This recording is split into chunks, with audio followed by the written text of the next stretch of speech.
The law office of Natalie Elisha is a full-service law firm focusing primarily on the areas of trusts and estates, corporate and entertainment law. The firm believes a trust is for everyone, not just high net worth individuals. Joining us now for the very first time on New to the Street is Natalie Elisha. Welcome. Thank you so much for having me. It's our pleasure. Let's talk right away about wills. Is a simple will enough, and is it for everyone? The question is a simple will enough? It really depends. How much do you like your kids? If you like them, the answer is no, it's not enough. What if you don't have kids? What if you have a significant other? Still not enough. The will is basically the tip of the iceberg. It's better than nothing, because if you have, let's say, a significant other, but you're not married, nothing is going to that person unless you so say, because the statutes would say, you know what, we don't take account for that person, so it could be your first cousin's child that you've never met that ends up with your money if there's no one else in place.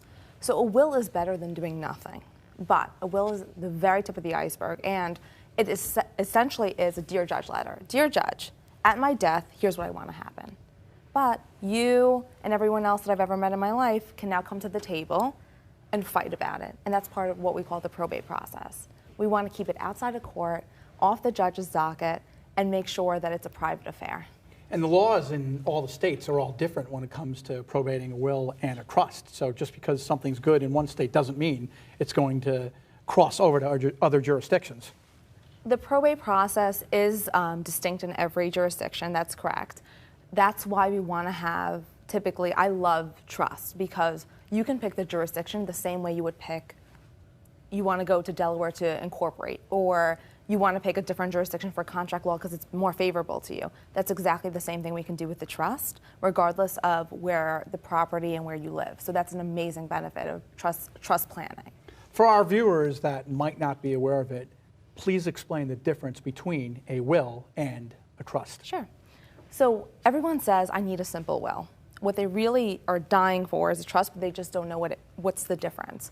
So a will, like we explained before, is a Dear Judge letter. Here's what I want to happen, and it's only effective upon death.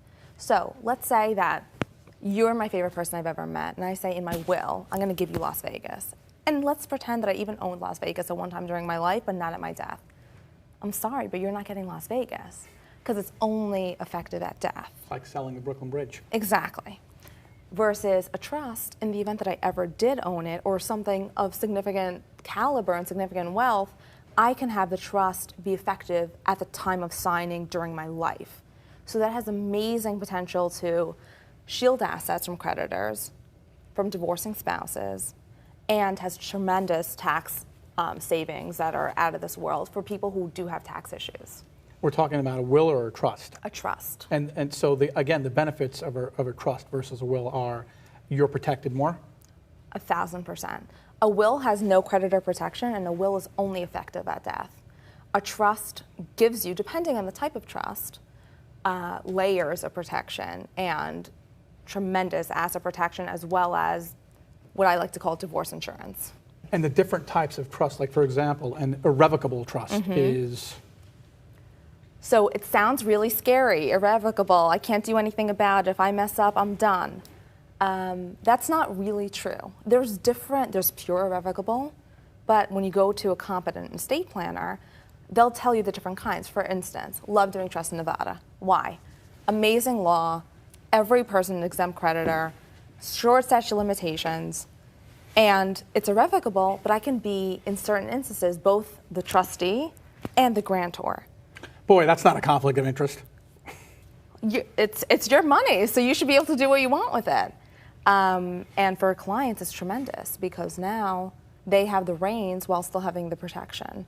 So it's like a revocable trust on steroids, allowing you to have your cake and eat it too. I don't want to say that too forthright, but it's an amazing tool. Wow. And the types of people that can benefit from doing trust and estate planning are who? It runs the gamut. People just getting married, the person who makes significantly more than the other, has more assets, come to me first or come to an estate planner, and let's separate it. Let's make sure it's protected. Then we move up. You have your first or second child. you want to make sure that someone is appointed as a guardian, that someone's going to be there in the event that you and your spouse should die. And now you have more assets. You move up a little bit further, you're now a 100 millionaire. Congratulations. But you've done it by either business or real estate. Okay, that's great. You have major tax issues. So if you're a tax issue person, which is anyone who has assets of those types, you need to go to an estate planner. And lastly, let's say you're a 70-year-old person who worked hard their whole life, saved everything.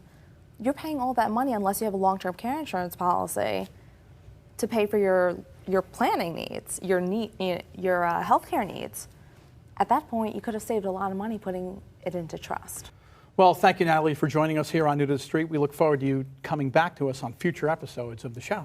Thank you so much. I would love that. It's our pleasure. If you want to learn more about the law offices of Natalie Elisha, just visit myassetesq.com. We'll be right back. Good job.